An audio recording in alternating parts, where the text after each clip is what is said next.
Focus on Headline.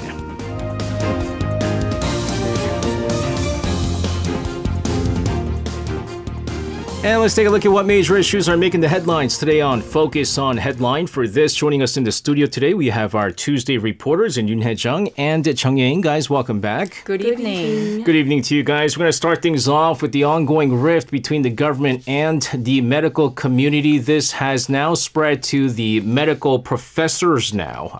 If you guys remember just last week what we discussed, there was a date given by some of the major university professors. April 30th was the date. Well, you had professors and senior doctors at Seoul National University Hospital and the Severance Hospital, two of the major hospitals, two of the big five, so-called big five hospitals here in Korea, and Seoul, I should say, suspending outpatient treatment and surgeries for today. Now, this move anticipates a more intense struggle within the medical community, as you also have the hardline president-elect of the Korean Medical Association, Lee Myung-taek, who's going to be taking his leadership starting tomorrow. Yeon, we're going into now the third month right now.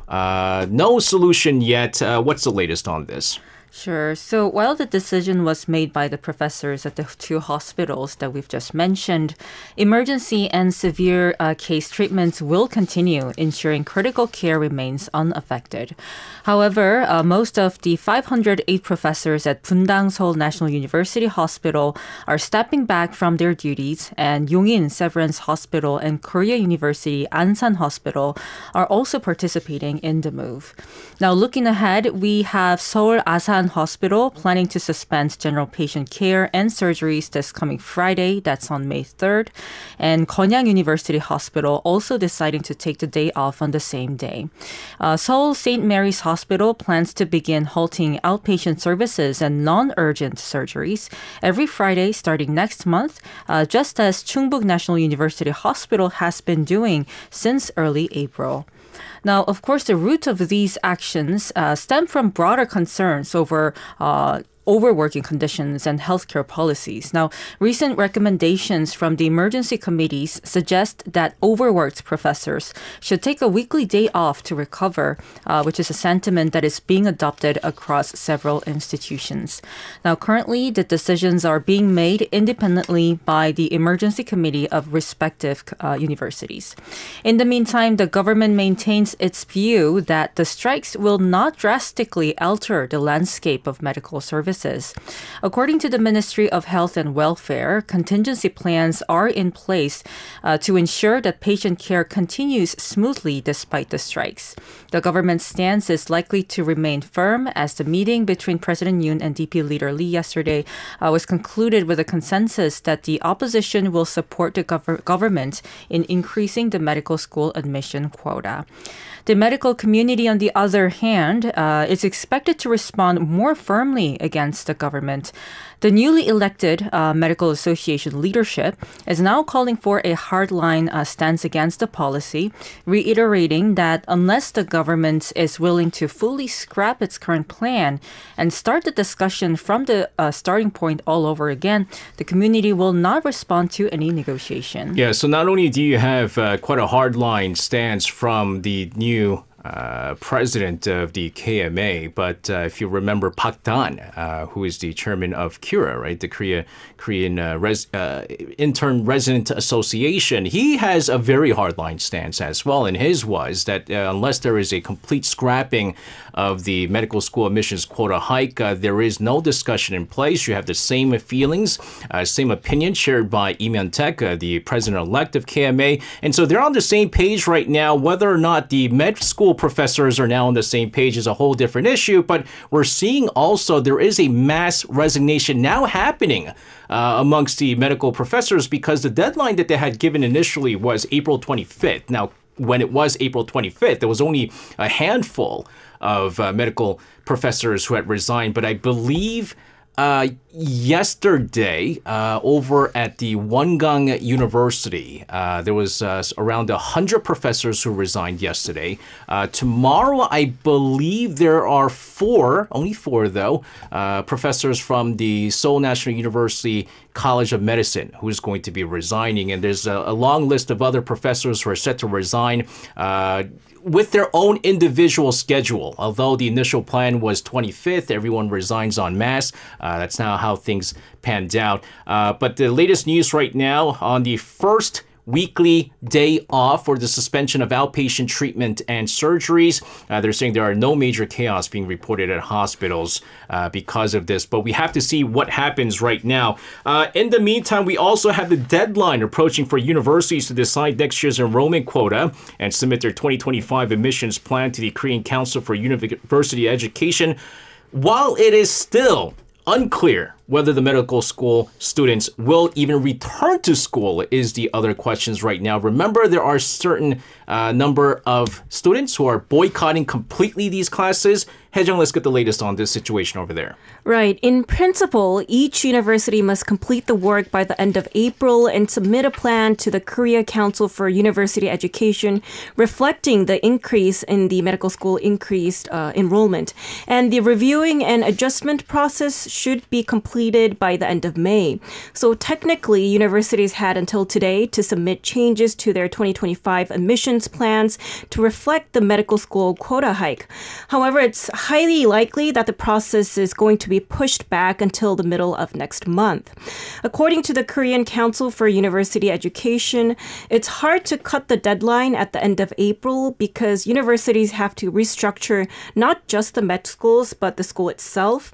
And universities that submit their admission plans will receive approval by the Council for University Education next month and will have until May 31st to announce the final number of seats and the entrance exam methods for next year. And the final number of the med school quota increase is expected to be near 1,500 to 1,600, down from the initial 2,000.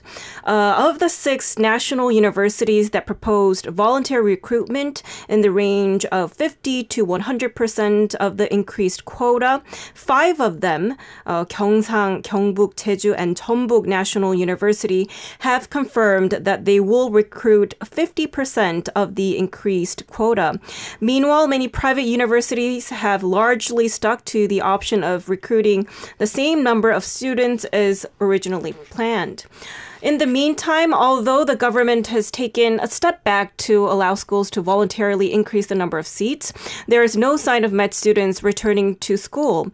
As of this Monday, 34 out of 40 med schools have started to resume classes for second-year pre-med students to fourth-year med students, but many students are still refusing to go back to class.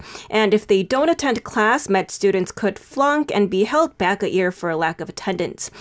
For most med schools, missing at least 1/3 or 1/4 of classes means an F, and even one F means you're going to be held back a year. And schools are concerned that students might collectively flunk out, so schools such as Chosun, Inha, Ulsan, and Seonggyungan University have pushed back the start of classes, which was originally scheduled for Monday. Boy, it's getting ugly right now because you can kind of argue that this whole F grade for these med school students is a big enough threat, right? Usually what happens, I think, is when you apply to go to a certain, be a doctor, intern at a certain hospital, they'll look at your grades. And then if you see that there's Fs everywhere, highly likely that it doesn't look good. But of course, we're looking at a very special situation, right? They can say that, well, listen, I mean, we were fighting for our medical community. You as a doctor, you as a person of medicine should understand what we were going through at the time. And these F doesn't necessarily reflect what kind of students we were, but we were part of this collective action. And so it's not really going to affect them as much, but again, the years, right? I mean, the years that they spent into this, not to mention, even despite the fact we mentioned how the government, this is like the most that the government is probably willing to do, give that flexibility to some of these schools to reduce their enrollment quota. And that's only for the 2025 school year. come 2026 school year, they're going to go with that 2,000 increase no matter what, right? And so I think the government has given a little bit of a flexibility, but as we mentioned, because the leadership and amongst the doctors group, we're looking at hawkish stances, hardline stances. They're not willing to budge. The big question now is how much further can this go? And it's ultimately affecting the patients. And we had that saying again, when the whales fight, it's just the shrimps whose backs burst. Again, that's perfect example of what's going on right now with the patients at this time. It's their backs that are bursting. Let's move on here. President Yoon Suk-yeol holding a summit today with Angolan President João Lourenço at the presidential office in Yongsan. This marks the Angolan president's first visit in 23 years. And discussions that happened today were mainly around trade, health, public security cooperation between the two countries. And let's get the details of this. Right. So Angola is the second largest oil producer in the sub-Saharan African region and, of course, a rich source of diamonds and cobalt. So President Yoon opened the summit by expressing his pleasure in hosting his counterpart, especially given the significant lapse since such a visit last occurred in 2001. Now, President Lourenço, in his remarks, appreciated the opportunity to visit such a wonderful city and noted the significance of learning from South Korea's rapid development. He expressed optimism about transferring Korea's developmental experiences to Angola, which he believes could lead to robust economic cooperation. He also highlighted the importance of international collaboration in resolving global conflicts. On the agenda were discussions focused on leveraging both countries' strengths, that being Angola's rich natural resources as well as youthful demographics, and South Korea's advanced technology and economic development experience. Now, the presidential office, of course, in South Korea, considered forming an amicable relationship with President Lourenço a pivotal step of laying the foundation for a stronger bilateral tie, as the president named South Korea as one of the 12 key partner nations of Angola when he was elected back in 2017. Now, today's meeting concluded with the signing of trade MOU for the formation of the Trade Investment Promotion Framework between the two countries, as well as MOUs between the two countries' health ministries and police agencies. The leaders also agreed to expedite the discussion between the two countries to execute a $1 billion worth of Economic Development Cooperation Fund. Now, this summit happened with the upcoming Korea-Africa or Korea-Africa Union Summit scheduled for June in Seoul, with Angola playing a critical role within the African Union and other regional organizations in Africa, including Southern African Development Community and International Conference on the Great Lakes region. You know, what's interesting is there's some experts who are saying that Africa as a continent is going to be the next big boom, because if you look at the great history of the world, there was a moment in time in human history where many years ago, South America, Central America, that was where things were very prosperous. There was time when Europe was seeing the most prosperity amongst the world. And then you had the United States, North America seeing that. And then now they're saying that the transition has come over to Asia right now, with China, starting things off, and then Korea quickly coming along. Japan's kind of struggling a little bit, but still they're amongst the Asian powers. And then they're saying the last kind of frontier is going to be Africa. Now, the timing of that is a big question, but they're saying eventually there is going to be a huge economic boom within the African continent. And so things like this will probably help them prepare for what's to come in some years later on. In the meantime, China is providing mortgage. I've never heard of this before. For a U.S.-sanctioned Russian cargo ship, Angara, implicated in North Korean arms transfer to Russia. And the U.S. State Department spokesperson saying on Monday local time that the U.S. takes this issue incredibly seriously as U.S. concerns grow over Beijing's support for Moscow's war in Ukraine. Haejung, China has been playing sort of a very ambiguous role before. Now it seems to be more clear-cut that they're taking Russia's side right now. What's the latest update on this? A State Department deputy spokesperson Vedant Patel made such comments as the vessel named Angara has been docked at a Chinese shipyard, in a development that added to speculation about China's indirect support for Russia's war efforts in Ukraine. Now, going back to October last year, the U.S. White House released significant details about an arms deal between North Korea and Russia. It released satellite imagery of North Korea's apparent delivery of 1,000 containers of military equipment and ammunition to Russia, and revealed that the Angara was one of the two ships involved in the illicit transaction. The Angara, a 8,811-ton cargo vessel, was placed on the U.S. Treasury Department's and the State Department's sanctions list in May last year. According to foreign media reports at the time, the Angara sailed from the North Korean port of Dajin to Russia with its automatic identification system turned off as it transported weapons. The UN Security Council has banned North Korea's arms exports through multiple resolutions. So in other words, the ship has yet committed another sanctions violation by entering the North Korean waters.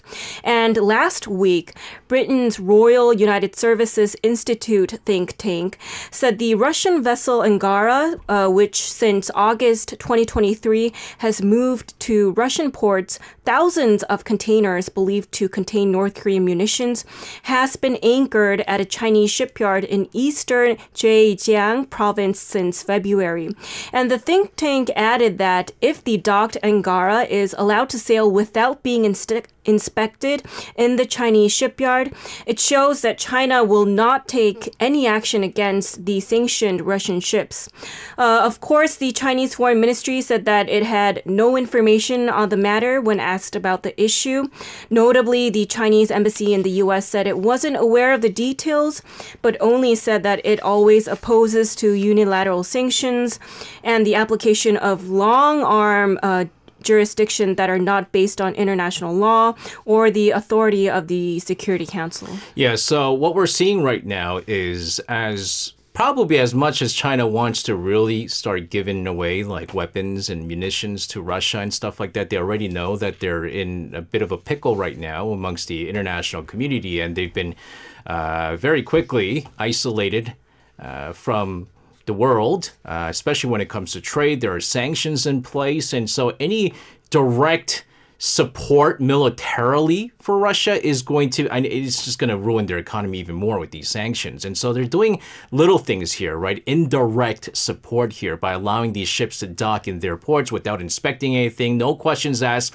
Boom, let them go. And I mean, it's not the first time China does this for Russia North Korea all the time, right? You wonder where North Korea gets all of their stuff, where Kim Jong-un gets all of his alcohol and French cigarettes and all that stuff. I mean, China is helping them smuggle all that stuff in. So proof of kind of military cooperation, at least now, is being more confirmed between North Korea and Russia. We'll find out in just a bit, because now you have the United Nations panel of experts, which monitors the enforcement of UN Security Council sanctions against North Korea.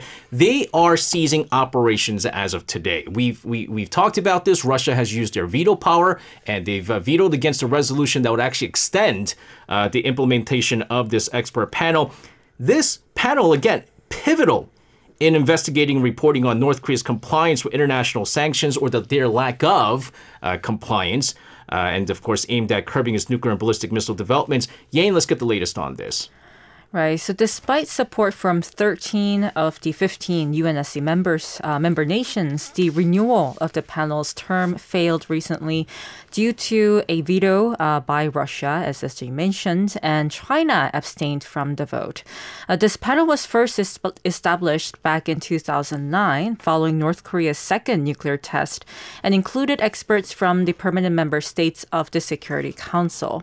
Now, the panel's termination could potentially weaken the UN's ability to effectively monitor these sanctions. Now, the panel has been instrumental providing in-depth reports on North Korea's sanctions violations twice every year. And just recently, they even reported that missile debris found in Ukraine in January was from a North Korean Hwasong-11 type missile, indicating North Korea's potential involvement in the global military conflict. Now, after the veto, South Korea's ambassador to the United Nations likened this whole situation to, quote, breaking the CCTV while a crime is being committed, criticizing that Russia's actions might be driven by its own need to secure ammunition and ballistic missiles for the war in Ukraine rather than securing the global nuclear non-proliferation and security. However, the UN says that the overall structure to enforce sanctions against North Korea remains, even though the panel's specific operations are ending. Now, during a briefing after the voting result was posted, UN spokesperson Stefan Dujarric emphasized that the broader sanctions regime will still be maintained and enforced by the remaining structures of the Security Council. In the meantime, South Korea, the United States, and Japan are reportedly discussing the formation of a new, possibly non-UN-based body to continue the work of monitoring North Korea's compliance. Now, the South Korean Unification Ministry also told reporters today that the government will continue to devise practical measures with the international community in order to ensure that sanctions are implemented even as a panel of experts come to an end. Yeah, and so that's been kind of like what some of the experts were saying. Even Professor Brian Myers from Dongsa University was saying that, yeah, I mean, it's good to have the UN panel of experts, but, the U.S. has been finding different things on the sanctions violation. South Korea has been doing this. I mean, goodness, there's ballistic missiles being fired, from the Korean Peninsula. That itself is a violation of UN Security Council resolutions. And so they're saying, well, I mean, while it would have been very good to have the UN panel, I mean, we're also doing their own part. And I think they're trying to establish their own sort of consultative body as well. But this is, again, I mean, proof and support for the growing criticism that the UN Security Council has been getting, right? I mean, the lack of being able to kind of regulate some of these issues because you have two of the permanent members in China and Russia using their veto power just solely for the idea that they're allies of North Korea. But there's nothing that can be done. It's not like, there's a lot of people going, well, I mean, can you just remove Russia from permanent member? No, it's called permanent membership, right? And there should have been in the beginning where if a permanent member is found to be violating UN Security Council resolutions, that they should be kicked off their membership. But that was not implemented at the time because no one thought this was ever going to happen back then. So again, the flaws of the UN Security Council, something that even UN Secretary General Antonio Guterres has criticized. Let's move on here. South Korea's foreign and defense ministers having met with Australian Prime Minister Anthony Albanese in Canberra on Monday local time in a courtesy call to discuss ways to expand cooperation in regional security and North Korea issues. Haejung, let's get the details of this. Right. South Korean Foreign Minister Cho Tae-yeol and Defense Minister Shin Won-sik held a meeting with Australian Prime Minister Anthony Albanese and Australian Foreign Minister Penny Wong to exchange opinions on Indo-Pacific strategic cooperation and military, as well as the defense industry and North Korean issues. The meeting took place ahead of the 2+2 talks, the 6th Korea-Australia Foreign Affairs and Defense Ministerial meeting that is going to involve Seoul's foreign and defense ministers and Australia's Foreign Minister Wong and Defense Minister Richard Marles slated for Wednesday. The two Korean ministers first laid wreaths at the memorial stone and paid their respects for the noble dedication of the 17,164 Australian veterans who fought in the Korean War and pledged to do their best to advance the comprehensive strategic partnership between Korea and Australia.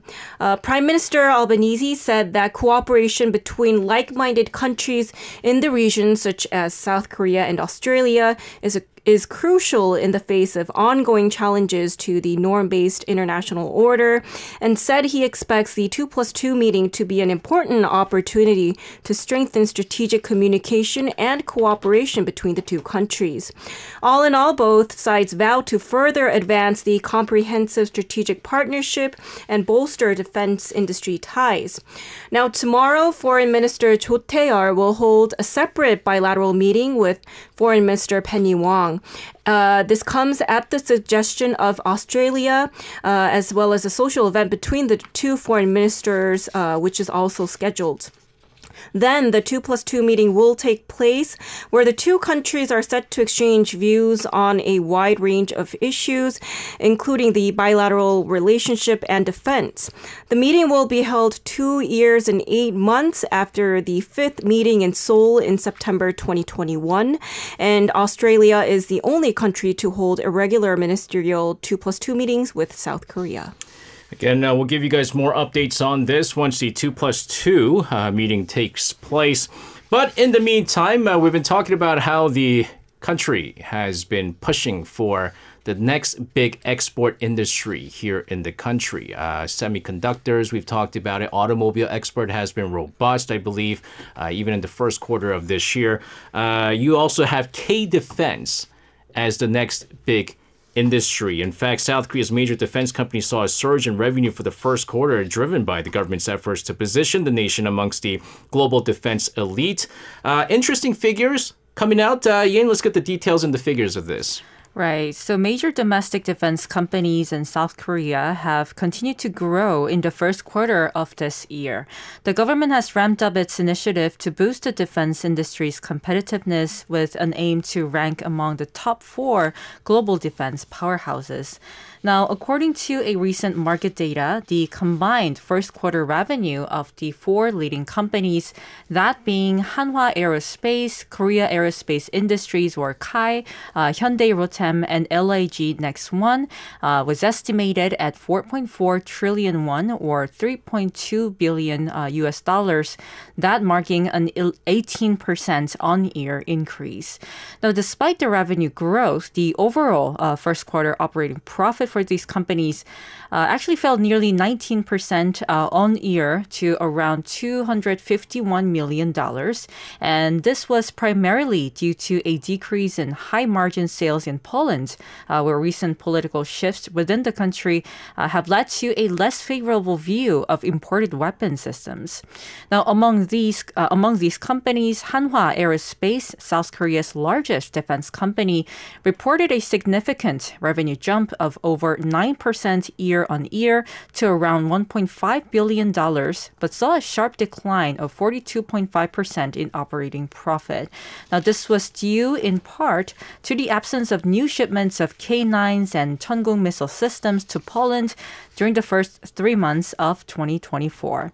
Now, in the meantime, KAI, known for producing the KF-21 supersonic fighter and FA-50 light attack aircraft, posted just over $570 million in revenue and around $29 million in operating profit for the January to March period, up 38% and 102.6% respectively from the previous year. Now, the strong performance was driven by robust exports and steady domestic demand in the aviation and aerospace sectors.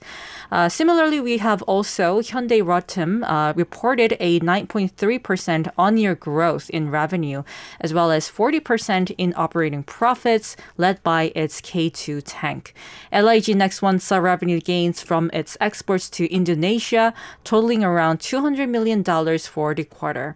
However, the project's low operating profit margin of 2 to 3% had minimal impact on profit improvement, resulting in a contraction of 1.8% in first quarter operating profit. Yeah, so for the Korea Aerospace Industries and Hyundai Rotem, it was a pretty good first quarter profits going on. I mean, you can kind of say that, LIG Next One. I mean, it's minimal decline.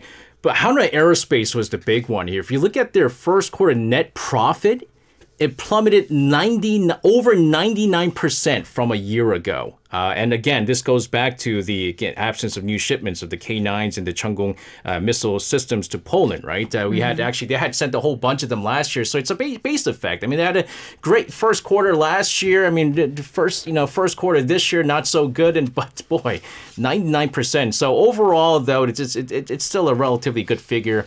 Only if Hanwha Aerospace did did a little bit better. It would have been much more positive figures there.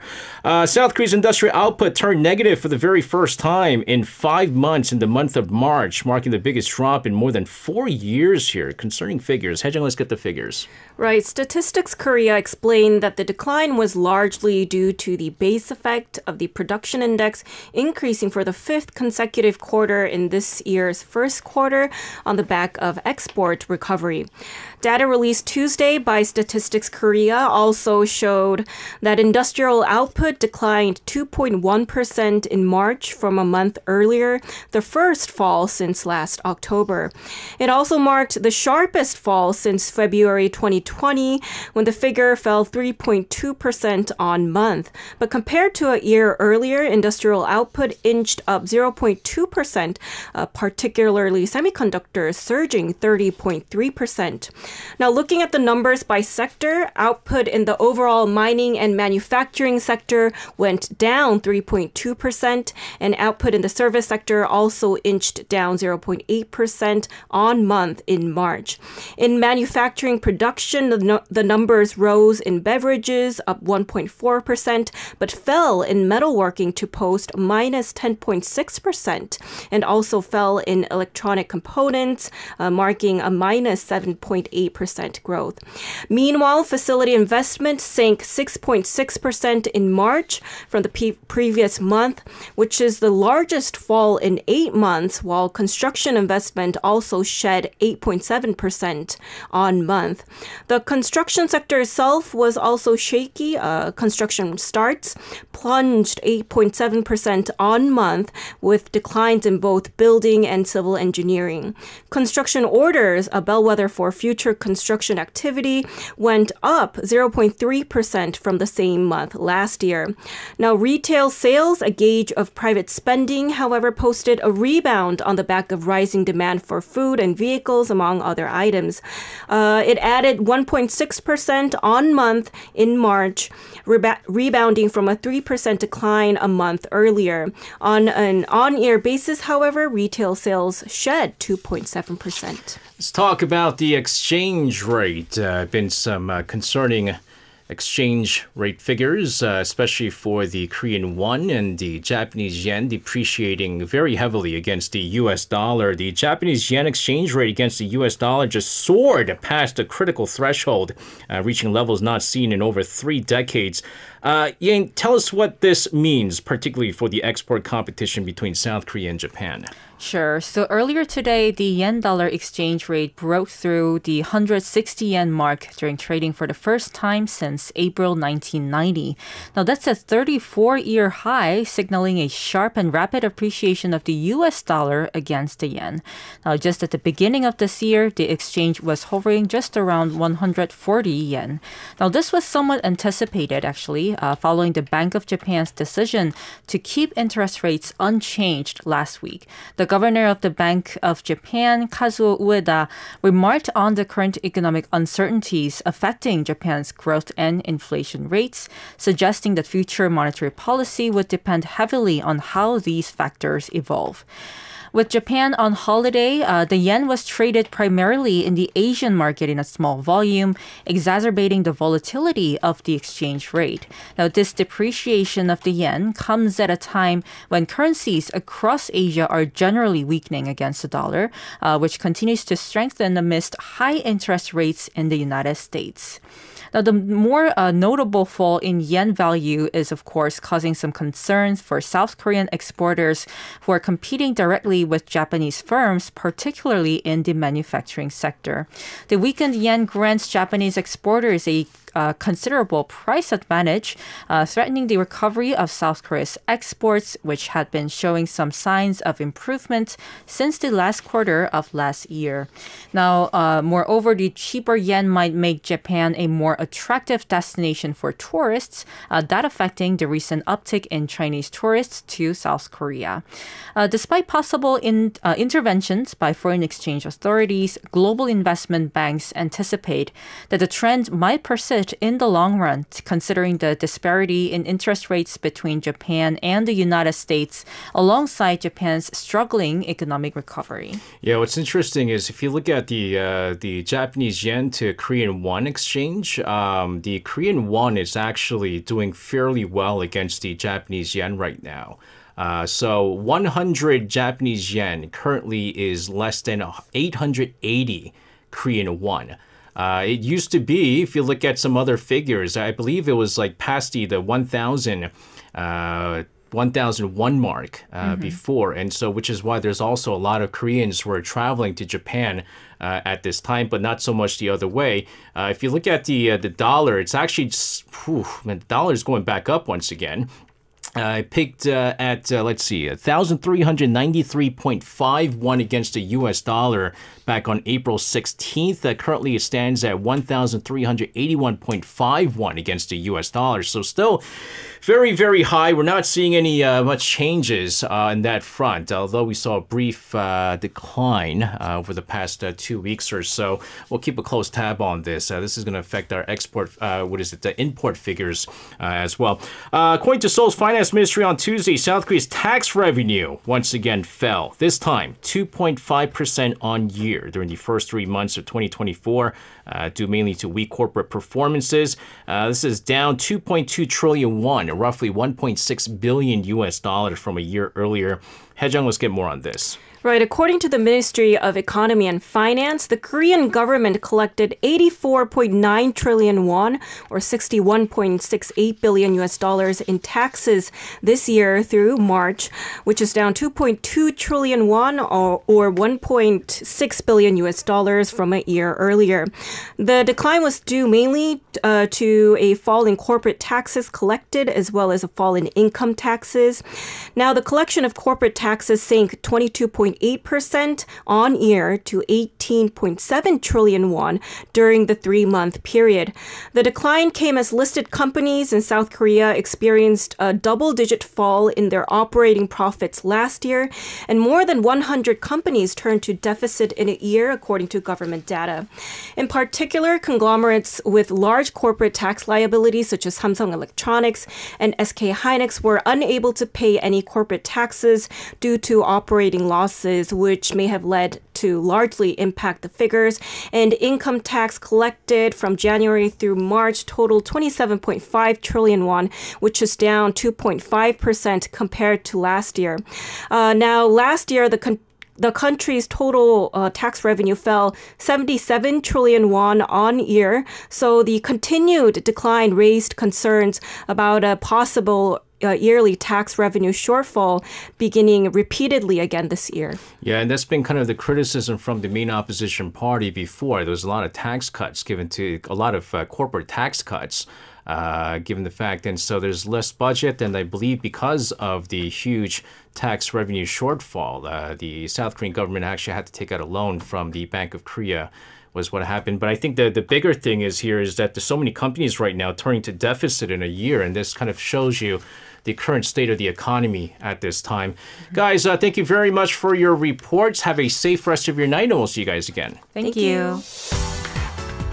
You can listen to Korea Now with me, SJ Lee, by downloading the Arirang radio application, or tune in online by visiting www.arirangradio.com. So make sure you tune in Mondays through Fridays, 6 p.m. to 8 p.m. Korea time.